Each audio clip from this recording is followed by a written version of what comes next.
it's kind of the same thing. You want to learn to sing European-style opera, you probably at some point need to be working with European people who have been part of that tradition and have had it, passed down to them. So, when that light bulb went on, rather late, I started to study with a wonderful teacher in Spain. I'm sure you're going to hear a lot about him in future videos, but this is about me right now. And basically, I went to school here in America.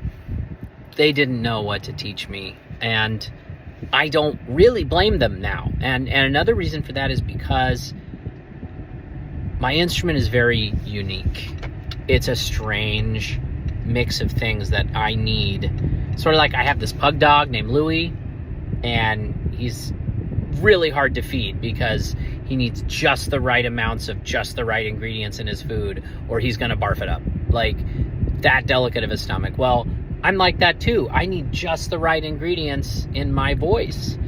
And it was always going to take years to figure out what that mix of ingredients was, that balance. But my teachers really didn't know. It started with them misdiagnosing me. And that's a big thing that happens that they don't talk about enough in undergrad, that you get diagnosed. What does that mean? Do you have a disease? Yes, you do. It's called being a singer. And you're going to have it your whole life, and it's going to drive you crazy, and you're going to be very poor as a result. But anyway, no, when they say diagnose, they're trying to figure out, is this a lyric voice, which is to say a voice that's a little lighter in weight, not so hefty, or is this what we call a dramatic voice, a voice that's meant for, pounding nails into walls like a hammer, bah! They make that decision early on, which of course, when you're young, no one's really a dramatic voice. So that's kind of a guessing game. But there's a lot of voices. In fact, most voices lie between those two extremes, right? There's a category of voice we call spinto in opera.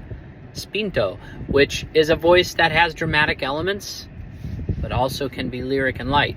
And that is sort of how I think we should look at all young singers. Don't misunderstand me. I'm not saying that young singers should be singing spinto repertoire, which is to say big, hefty repertoire. I mean, we should leave the door open for people that as they age, they may develop heftier voices. We shouldn't teach them to sing up here in our nose and be as light and disembodied as possible, which was basically how I was taught, how we were all taught.